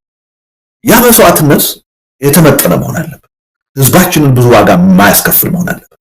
ስለዚህ በኃላፊነት ስሜት በጥንቃቄ ነው ልንመራው የሚገባው። የተከፋፈሉ 6 ሳምንቶች አሉ አይደል እንዴ? መንግስት እኮ 6ኛው ላይ ሳይደርስ 3ኛው ሳምንት ላይ ሊንበረከክ ይችላል። ገና በትራንስፖርት የትራንስፖርት ሴክተሩ ትራንስፖርት በማቆም ብቻ መንግስትን ሊያንበረከከው ይችላል። ያኔ ህብረተሰብን ለመግደል እድል አያገኝም፣ ለመጨፍጨፍ እድል አያገኝም መንግስት። ያ ካልተሳካ ግን ቀድሞ የተጀመሩትም ይቀጥላሉ፣ ኦቨርላፕ እያደረገ ነው የሚሄደው። ቀድሞ የተጀመሩትም ይቀጥላሉ፣ አዲሱ እንቅስቃሴም ደግሞ ይጀምራል። እንደዚህ እያለ ነው ወደ ሙሉ ህዝባዊ ቢተኝነት የሚሸጋገር። ስለዚህ መጀመሪያ ከመንፈስ ዝግጅት የመጀመሪያው ሳምንት ለምሳሌ ጸሎት የማድረግ ተማጽኖ የማድረግ የሃይማኖት አባቶች የሀገር ሽማግሌዎች በከፍተኛ ደረጃ ሊሰሩበት የሚገባ ጉዳይ ነው። ይሄን በማድረግ መጀመሪያ በትግሉ እንቅስቃሴ ተሳትፎ የሚያደርገውን ሰው ሞራል ማነሳሳት አለብን፣ ስነ ልቦናውን ማዘጋጀት አለብን። በተመሳሳይ ሁኔታ ደግሞ ጥያቄው የህዝብ እንደሆነ ያ ጥያቄ ካልተመለሰ አገዛዙን ሊበላ የሚችል መሆኑን ማሳየት አለብን። አገዛዙ ዝም ብሎ ግዑዝ አካል አይደለም፣ የሰዎች ስብስብ ነው። እንደኔን እንዳንተ ቤተሰብ አላቸው፣ የወደፊት ህይወት አላቸው፣ ይፈራሉ፣ ራሳቸው ይጨነቃሉ፣ የሀገር እንኳን ባይጨነቁ። ስለዚህ ለነዚህም ደግሞ እድል መስጠትም ያስፈልጋል፣ ማሳየት ያስፈልጋል። እና ስንነሳ ከማን ነው የምንነሳው? ጠቅላይ ሚኒስትር አብይ ከስልጣን ይውረዱ ብለን ልንነሳ እንችላለን። ያው ተቀምጧል እዛ ላይ። ይህን ለመፈጸም ብልጽግና የሚባለው ፓርቲ ኃላፊነት አለበት። በነገራችን ላይ ይሄ ጠቅላይ ሚኒስትር አብይ ይህን አገሪቱን አሁን ከመኖር ወደ አለመኖር እየቀየሩ ያሉት ሰው የሚሊዮን ህዝብ ደም በእጃቸው ያለበት ይሄ ሰው እንደ ማንኛውም ከ547 የፓርላማ አባል እንደ አንድ የፓርላማ አባል ናቸው። በአንድ ወረዳ ህዝብ የተመረጡ ሰው ናቸው። በህዝብ የተመረጥኩ ነኝ እስከ 5 ዓመት ድረስ መግዛት አለብኝ ማለት ካለበት ብልጽግና ፓርቲ ነው ያን ሊል የሚችለው። ተመርጧል አልተመረጠም ሌላ ጉዳይ ሊል የሚችለው ብልጽግና ፓርቲም ያን የማለት መብት የሚኖረው በህግ በተቀመጠው መሰረት ህዝቡንና አገሩን በአግባቡ እስካስተዳደረ ድረስ ብቻ ነው። ስለዚህ አሁን የመጀመሪያው እርምጃ ብልጽግና ፓርቲ ይሄ የህዝብ ማዕበል መጥቶ ጠራርጎ እንዳያስወግደው እንዳይበላው ከፈለገ በህግ የተቀመጠውን መብትና ግዴታውን ተጠቅሞ ጠቅላይ ሚኒስትሩን ከስልጣን ማውረድ አለ ይችላል። በቀላሉ በ10,000 ፔቲሽን ማስፈረም ይቻላል። በአንድ ወረዳ ህዝብ በተመረጡበት በበሻሻ ህዝብ ይሄን ማድረግ ካላስፈለገ ወይም ካልተቻለ ፓርላማው ተሰብስቦ በአንድ ቀን ከስልጣን ሊያወርዳቸው ይችላል። ብልጽግና ፓርቲ ማዕከላዊ ምክር ቤቱ በአንድ ቀን ተሰብስቦ ይሄን ሰውዬ ማውረድ ይችላል። ካወረደ በኋላ ብልጽግና ፓርቲ የህዝቡን የመብት ጥያቄ ተቀብሎ የችግሩ ብቻ ሳይሆን የመፍትሄው አካል ሊሆን ይችላል። ይሄን እድል መስጠት አለብን፣ ማሳየት አለብን። መጀመሪያ ቆም ብለው እንዲያስቡ። ይሄን ካልተቀበለና ካላደረገ ግን እሱ ላይ ይመጣል፣ ተጠያቂነቱ እሱ ላይ ይመጣል። ሲጠረግም በዚህ ማዕበል ዋና ሰለባ የሚሆነው አጠቃላይ ብልጽግና ፓርቲ እንደመዋቅር። ስለዚህ እነዚህ ነገሮች በጊዜ በተከፋፈለ ሁኔታ አቅዶ መስራቱ ጥቅም አለው። ከሁሉም በላይ ግን እኛ ይሄን ህዝባዊ ቢተኝነት የምናደርገው በግዴለሽነት አይደል፣ ለህዝብ ደህንነት ብለን ነው። ብዙ ሚሊዮኖች እንደገና እንዳይገደሉ ለማድረግ ነው፣ እንዳይሰቃዩ ለማድረግ ብለን። ስለዚህ በዚህ የትግል ሂደት ሊከፈል ስለሚገባው መስዋዕትነት ከልብ መጨነቅ አለብን፣ ከልብ ማሰብ አለብን። በታሪክ ብዙ ስህተቶች ኢትዮጵያ ውስጥ ተሰርተዋል። እኛ ግን ኃላፊነት ይሰማናል እና የሚከፈለውን መስዋዕትነት በተቻለ መጠን ዝቅተኛ ለማድረግ በጥንቃቄ መስራት ያለብንን ነገር መስራት አለብን። ለዛ ነው በአንድ ጊዜ ከፍተኛው ደረጃ ላይ መጀመሩ የራሱ ችግር አለ። አላስፈላጊ የሆነ ዋጋ ህብረተሰቡ ሊያስከፍል ይችላል። ስለዚህ ነገሮችን በየሂደቱ እየገመገን አንድ ሳምንት የምናደርገው ነገር ላይ ለማሰናከል መንግስት የሚያደርገው ነገር ይኖራል። ለዛ አስቀድመን እየተዘጋጀ አንደኛው ላይ ካልቻል ሁለተኛው ላይ ይተሻገር፣ ሁለተኛው ላይ ካልቻል ሶስተኛው ላይ ይተሻገር። በሂደት መጨረሻ ላይ በፍጹም ሊቋቋመው የማይችለው ህዝባዊ ቢተኝነት ይቀጣጠላል። ግን ግራጁዋል ማድረጉ በተለይ ከሁሉም በላይ ዞሮ ለሰው ህይወት ነው። ይሄን ትግል የምናደርገው ለህዝቡ ደህንነት ነው። ስለዚህ አላስፈላጊ የሆነ ደም መፋሰስ ኢትዮጵያ ውስጥ እንዳይመጣ ሊከፈል የሚችለው መስዋዕትነት በጣም የተወሰነ እንዲሆን ጥረት ማድረግ አለብን። በኃላፊነት ስሜት መስራት አለብን እና የዛ ማሳያ ነው ማለት ነው። እንደው የፈለገው ይውጣ፣ ዝም ብሎ ድብልቅልቁ በአንድ ጊዜ ይውጣ ማለት እኔ ከኛ የሚጠበቅ አይመስለኝ። ይሄ መንግስት አምባገነን መንግስት ነው። ለህዝብ አክብሮት የሌለው ህዝብን የሚንቅ መንግስት ነው። ለህዝብ ደህንነት የሚጨነቅ አይደለም፣ ጨካኝ መንግስት ነው። ስለዚህ የምንለውን በቀላሉ ይቀበላል የሚል የዋህነት የለም። ስለዚህ ወዲያውኑ ህዝባዊ ቢተኝነቱ ሲጀመር ወደ ኃይል እርምጃ ሊገባ ይችላል። በእኛ በኩል ግን እድሉን መስጠት አለብን፣ ማሳየት አለብን። በመንግስት በኩል ህገወጥ የሆነ የኃይል እርምጃ መውሰድ እስካልተጀመረ ድረስ የምናካሄደው እንቅስቃሴ ሰላማዊ ይሆናል። የምናካሄደው እንቅስቃሴ ነገር ግን አሁን ካለው ተጨባጭ ሁኔታ ይሄ መንግስት ባህሪ በዛ ይቀጥላል ብለን ለመደምደም የሚያስችልናል። ወደ ኃይል እርምጃ መሄዱ የማይቀር ወደዛ የኃይል እርምጃ መሄድ ከሆነ ግን ማንም አይደለም በዛ የኃይል እርምጃ ምክንያት ህብረተሰቡ ለሚወስደው አጸፋዊ እርምጃ ማንም ተጠያቂ ይሆን፣ አገዛዙ ነው ተጠያቂ። በመንግስት በኩል አንድ ሰላማዊ ህዝባዊ ቢተኝነት ሲቀጣጠል አንድ መንግስት ማድረግ ያለበት አካሄዳል። እሱን ተከትሎ መንግስት እስከሄደ ድረስ ትግሉ ሰላማዊ ይሆናል። ነገር ግን ስልጣኔ አደጋ ውስጥ ሊወድቅ ነው ብሎ ወይም ደግሞ የህዝቡን ጥያቄ ሁልጊዜ እንደሚፈርጀው መንግስት የመገልበጥ ምናምን የሚል ሰበብ ወይም ታርጋ እየለጠፈ ሰዎችን ማሰር፣ በሰዎች ላይ እርምጃ መውሰድ ሲጀምር ግን አጸፋ ሊመጣ እንደሚችል ከህዝብ ማወቅ አለበት፣ በግልጽ መነገር አለበት። ህዝብን መግደል ማሰር ከጀመረ ህዝቡ ራሱን የመከላከል ተፈጥሯዊ መብት አለ፣ ህገ መንግስታዊ መብት አለ። ስለዚህ ያጸፋ እርምጃ ይወስዳል። ይሄ ሰላማዊ ህዝባዊ ቢተኝነት ማለት ይሄ ቀኝን ሲመታ ግራህን ስጠው የሚል አይነት ሃይማኖታዊ ነገር አይደለም። ዋጋ ያስከፍላል። ህግና ስርዓትን የማያከብር መንግስት ከሆነ በህዝብ ላይ ጥይት የሚተኩስ ከሆነ አጸፋ የሆነ እርምጃ ህዝብ ይወስዳል። ይሄ ምንም አቀድከውም አላቀድከውም የሚሆን ነገር ነው። በየትም ዓለም ሲሆን እያየን አይደል? ለዚህ ነው እኮ አሁን ለምሳሌ በጀንዚ ሙቭመንት ሲቪሊያን ብቻ አይደሉም የሚገደሉ። የመንግስት የጸጥታ ሰራተኞች ይገደላሉ፣ ይቆስላሉ። ለምን? ህዝብ ራሱን ለመከላከል መብቱን ለማስከበር ሳይወድ በግድ አጸፋ እርምጃ ይወስዳል። ስለዚህ ይሄ የምናካሄደው ሰላማዊ ህዝባዊ ቢተኝነት እንዲህ የዋዛ አይደለም። መንግስት ሲተኩስ ወይም ማሰር ሲጀምር ወይም ማፈን ሲጀምር ይሄን አደረገ ተብሎ የሚቆም አይደለም። ህዝብ እስከ መጨረሻው ድረስ መንግስት በህገወጥ መንገድ እስከሄደ ድረስ እሱን ተከትሎ ሊወሰድ የሚችለውን የህዝብ አጸፋዊ ምላሽ ኃላፊነቱን መውሰድ ያለበት መንግስት ነው። ተጠያቂው መንግስት ነው። ህዝብን እያፈንክ ህዝብን እየገደልክ ህዝብ ለዛ የሚሰጠውን አጸፋዊ እርምጃ ህገወጥ አድርገህ ልትፈርጅ አትችልም። ህገወጥ አድርገህ ልትፈርጅ የምትችለው ሰውን ካልገደልክ፣ ካላሰርክ፣ መብትን ካላፈንክ፣ የህዝቡን መብት ካከበርክ ትክክል ነው። በሰላም ብቻ በህጋዊ ብቻ አድርጉት ትግሉ ማለት ትችላለህ አንተ ህጋዊ እስከሆንክ ድረስ። አንተ ህግን እየጣስክ ግን ለስልጣንህ ብለህ ሌላውን በወንጀለኝነት እየፈረጅክ መቀጠል አትችልም። ይሄን በግልጽ ነው ማወቅ ያለበት መንግስት። ስለዚህ ይሄን ነው እየነገርን ያለ ነው። መጀመሪያ ላይ ግን በኃላፊነት ስሜት ሂደቱን መጀመር አለበት። ህዝቡ ወደ አደባባይም ሲወጣ በፍጹም ሰላማዊነት ነው፣ በፍጹም ህጋዊነት ነው የሚወጣው። መንግስት ግን ከባህሪው ተነስቶ ምን ሊወስድ እንደሚችል ያን የሚያደርግ ከሆነ በስነ ልቦና ህዝቡ መዘጋጀት አለበት። መታሰር ሲጀምር፣ መታፈስ ሲጀምር፣ መግደል ሲጀምር ሩጦ ወደ ቤቱ ሊመለስ አይደለም ወደ አደባባይ ህዝቡ የሚወጣው። እስከ መጨረሻው ድረስ ይጋፈጣል፣ መብቱ እስኪከበር ድረስ፣ ጥያቄው መልስ እስከሚያገኝ ድረስ እና ለዚህ ነው አሁን በሂደት የምንከፋፍለው።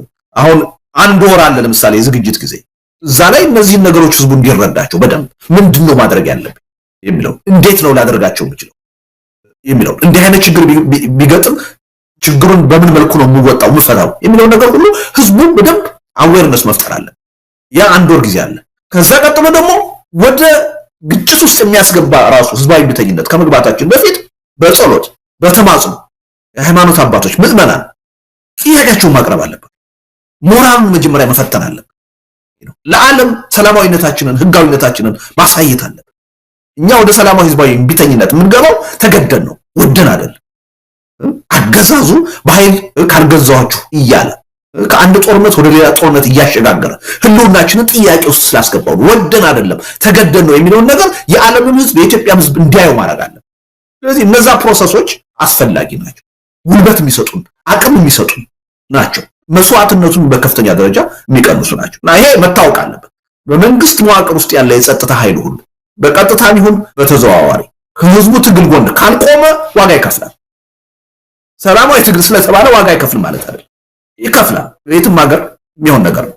ኢትዮጵያ ውስጥ የሚመጣው ነገር ይሄን ነው ይዞ የሚመጣው እና ህብረተሰቡ ይሄን ማወቅ አለበት። በዚህ ደረጃ በቂ የሆነ የስነ ልቦና ዝግጅት ያስፈልገዋል። ያልተጠበቁ ነገሮች ሊመጡ ይችላሉ። እኛ እንዳሰብነው አሁን ይሄ 6 ሳምንቱ ወይም የ45 ቀኑ ህዝባዊ እምቢተኝነት ባሰብነው መልኩ ላይሄድ ይችላል አይደለ? መንግስትም በራሱ ህልውና ሲል የሚፈጥራቸው ችግሮች አሉ፣ የሚሄድባቸው መንገዶች አሉ። ያሰብናቸውን ነገሮች ባሰብናቸው መልኩ እንዳይሄዱ የሚያደርጉ እንቅፋቶች ሊመጡ ይችላሉ። ለነዛ ሁሉ አማራጮች አስቀድመው ነው መዘጋጀት ያለው። አሁን ይሄ ማንፌስቶ በይፋ ለመንግስትም ህዝቡም የሚቀርብ ነው። በአይነቱ ዝግጅት ግን ደግሞ የፖለቲካ ስራ ነው የምንሰራው። ለመንግስትም ለህዝቡም ቀድሞ የማይገለጽ ችግሮች መሀል ላይ ሲገጥሙን ግን ያለ ለመፍታት የሚያስችሉ በምስጢር ምን ይዛቸው ጉዳዮች ነው እንደ ሁኔታው እንዳስፈላጊነቱ ወደ መድረክ የምናመጣቸው። ለዛ የፖለቲካ ኃይሎቹ መዘጋጀት አለበት። እሱም ነው እየተዘጋጀን ያለ ነው እንጂ ነገሮች ባሰብናቸው መልኩ በቀላሉ ይሄዳሉ ብለን አንድ እቅድ ብቻ አስቀምጠን አንቀመጥ። አመራር ራሱ አገር ቤት ትግሉን የሚመራው ኃይል ችግር ሊገጥመው ይችላል፣ ተጠራርጎ ሊታሰር ይችላል። ያን እንዴት ነው የምናደርገው? ምን አይነት የአመራር መተካካት ወይም ጠገግ ነው መጀመሪያ መፍጠር ያለብን? አመራሮች ሲታሰሩ የማይቆም ትግል መሆን አለበት።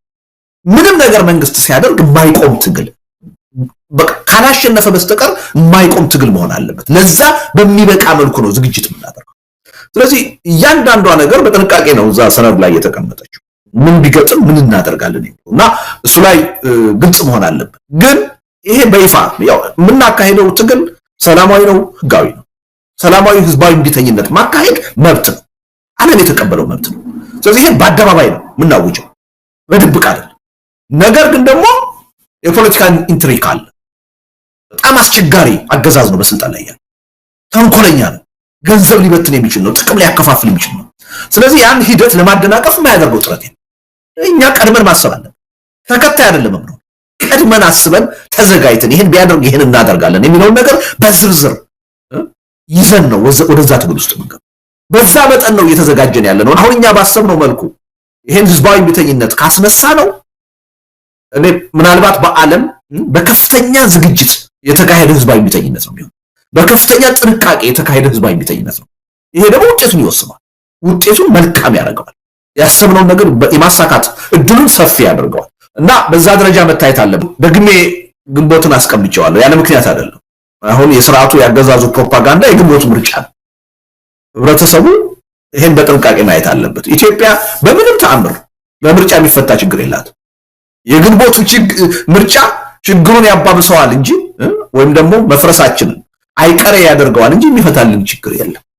ይሄ የግንቦት ማንፌስቶ ግን ችግራችንን እንድንፈታ ማድረግ ነው። ስለዚህ መንግስትና አጫፋሪዎቹ ትኩረታቸው የግንቦቱ ምርጫ ላይ ሲሆን ሌሎቹ ተቃዋሚዎቹና ደግሞ የነሱ ደጋፊ የሆነው ህዝብ ሚዲያው ትኩረታችን መሆን ያለበት የግንቦት ማንፌስቶ። ላይ ነው። ነገር ግን ግንቦት ላይ ነው ወይ ይሄን መጠበቅ ያለብን የሚለው ነገር ነው ዝግጅታችን ነው። ከግንቦትም በኋላ ሊሆን ይችላል፣ በግንቦትም ሊሆን ይችላል፣ ከግንቦትም በፊት ሊሆን ይችላል። መቼ ነው የሚለውን ነገር የሚወስነው የኛ ዝግጅት ነው። መሬት ላይ ያለው ነባራዊ ሁኔታ ከበቂ በላይ ፈርታይል ነው፣ ተዘጋጅቶ እያየ ነው። ዋናው አሁን እነዛን 11 ቅድመ ሁኔታዎች የማሟላቱን ስራ መስራት ያለብን የፖለቲካ ኃይሎች፣ ሚዲያው፣ ሲቪክ ማህበራት። እኛ ይሄን እስከሰራን ድረስ የግድ ወራትን መጠበቅ የለብን። በአጭር ጊዜም ሊጀመር ይችላል። ለመጀመሪያ ጊዜ አደባባይ ወጥቼ ጠቅላይ ሚኒስትር አብይ አህመድ ቁጥር 1 የኢትዮጵያ ህዝብ የብሔራዊ ደህንነት አደጋ ናቸው፣ ስጋት ናቸው ብዬ ከፈረጅኩ ቆይቻለሁ። አሁን እንደዚህ ካልኩት ሰው የምጠብቀው ተስፋ ሊኖር አይችልም። በቃ መትረፍ የምንችለው መዳን የምንችለው ህዝባዊ እምቢተኝነት ነው፣ በሽግግር መንግስት መቋቋም ነው። ሁሉን አቀፍ በሆነ ጦርነት ቆሞ ወደ ሰላማዊ ሁኔታ መሄድ የምንችለው ሁሉን አቀፍ የሆነ የሽግግር ሂደት ውስጥ ስንገባ ነው። ለዚህ ጥያቄ መልስ ለማግኘት ሁለት ነገሮች ያስፈልጋሉ። ወይ የጠቅላይ ሚኒስትሩ ፈቃደኝነት ያስፈልጋል፣ ለምን ሁሉም ነገር የተቆጣጠሩት እሳቸው ስለሆኑ ወሳኙ እሳቸው ስለሆኑ፣ ወይም ደግሞ በህዝባዊ እምቢተኝነት ተገደው ከስልጣን መወገድ አለበት።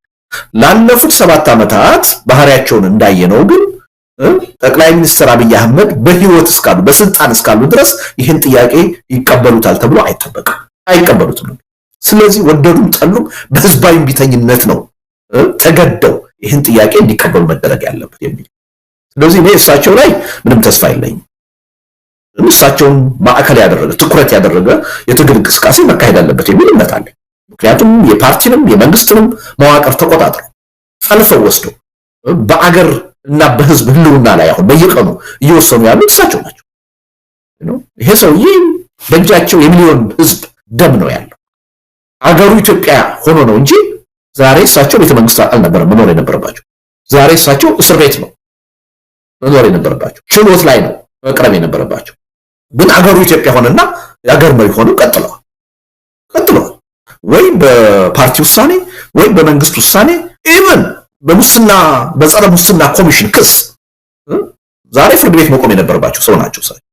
ወንጀለኛ ናቸው። ኢትዮጵያ ሆኖ ነው እሳቸው መሪ ሆነው የቀጠሉት እና ከዚህ ሰውዬ ምንም የምጠብቀው እንትን የለም። ግን ነገ ለምሳሌ ተነስተው በቃ እንደማያዋጣ አካሄዴ ገብቶኛል፣ ስለዚህ የምትሉትን ጥያቄ የህዝብ ጥያቄ ተቀብያለሁ፣ በአስቸኳይ ሁሉን አቀፍ የሆነ የሽግግር ሂደት መቋቋም አለበት፣ በአስቸኳይ ጀኒውን የሆነ ሐቀኛ የሆነ የተኩስ ማቆም ስምምነት መፈረም አለበት ብለው ቢቀበሉ ሰየው። ከዛ በኋላ ስለሰሩት ወንጀል በህግ ይጠየቃሉ። የሽግግር ጊዜ ፍትህ አለ። እንኳን እሳቸው እኛም ሁላችን የሰራነው ወንጀል ካለ ያ የሚታለፍ ነገር አይደለም። በሽግግር ፍትህ ዘመን ሁላችንም እንደሰራነው እንደ ጥፋታችን እንዳኛል። ግን ልቦና ቢሰጣቸው ይኖራቸዋል ያ ልቦና የሚል እምነት የለኝም። ቢሰጣቸው ራሳቸውንም የሚመሩትንም መሪ አገርና ህዝብንም የማዳን እድል በእጃቸዋል ቢጠቀሙበታል የሚል እምነት የለኝም። ቢጠቀሙበት ነገ ተነስተው ይህን ጥያቄ ተቀብያለሁ ቢል ኦኬ ጥሩ የመፍትሄው አካል ሆነሃል፣ ለሰራኸው ወንጀል ግን በሽግግር ጊዜ ፍትህ ትዳኛለህ ነው ልንለው የምንችለው። ነገር ግን በምንም ተአምር እኔ የደመደምኩትና እርግጠኛ ልሆን የሚችልበት ጉዳይ ይሄ ሰውዬ በስልጣን ላይ እስካሉ ድረስ በምንም ተአምር መፍትሄ የሚባል ነገር መቀበል ፍላጎት የላቸው። በቃ እስከ መጨረሻው ድረስ በኃይል በጉልበት ህዝብን አንበርክኬ እገዛለሁ ብለው የወሰኑ ሰው ናቸው። ራሳቸውን ዘላለማዊ ንጉስ ለማድረግ የወሰኑ ሰው ናቸው። ከ7 ዓመታቸው ጀምሮ እየዋሹ አይደለም ያን የተናገሩ። ይሄ ሰውዬ በስልጣን ላይ እስካሉ ድረስ ምንም የሚመጣ መፍትሄ የለም። ይሄ ሰውዬ ይሄን የህዝብ ጥያቄ መቀበል ያለባቸው ተገደው ያን ሊያስገድድ የሚችል ያን ውጤት ሊያመጣ የሚችል ህዝባዊ እምቢተኝነት ነው የምንጠራው እንጂ ከሳቸው የምንጠብቀው መፍትሄ የለም። ግን ማሳየት አለብን። ሰው ናቸው፣ ህሊና አላቸው።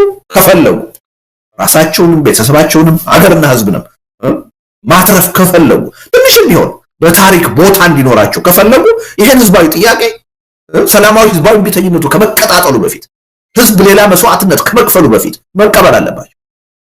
ይሄን ጥያቄውን ማቅረብ ከኛ የሚጠበቅ ነገር ግን በአንተ ግምት ይቀበሉታል ብትለኝ አይቀበሉትም። እንደዚህ አይነት ባህሪ የላቸው ምንም።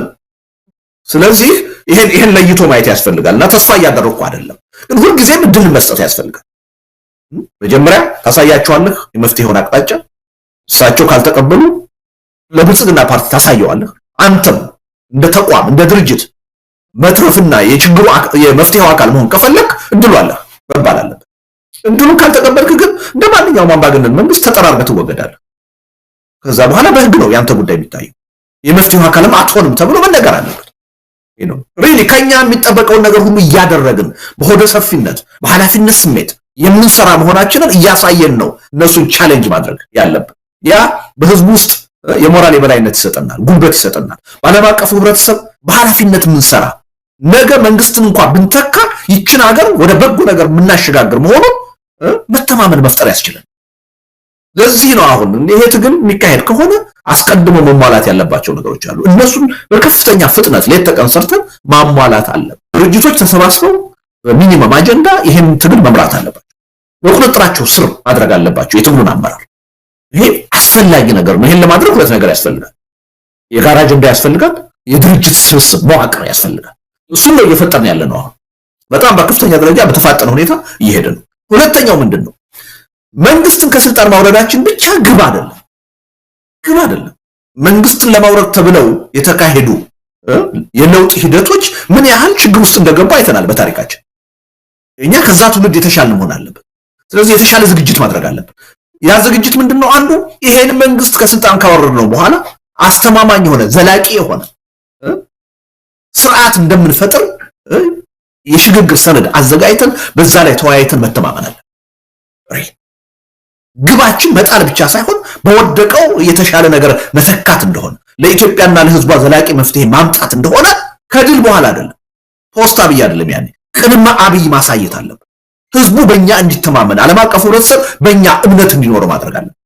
ያን ዝግጅት እያደረግን ይሄን ካደረግን ምን ጥርጥር የለም በጣም ባነሰ ጊዜ ባነሰ መስዋዕትነት አስተማማኝ ለሆነ ውጤት የሚያበቃ ህዝባዊ ቤተኝነት ማድረግ እንችላለን። እስካሁን በታሪካችን ካደረግናቸው የተለየ የብሔር ማንነትን የሃይማኖት ማንነትን የተሻገረ የፖለቲካ ልዩነትን የተሻገረ ኢትዮጵያውያን ያን የነበረውን ነገረሙቅ ሰብረው ክፍፍል ሰብረው በአንድ ላይ ለአንድ አጀንዳ ወጥተው እንቅስቃሴ የሚያደርጉበት ሰላማዊ ሰልፍ መሬት ላይ ለመጥራት እየተዘጋጀን እና ለ8 ድርጅቶች ደብዳቤ ጽፈናል።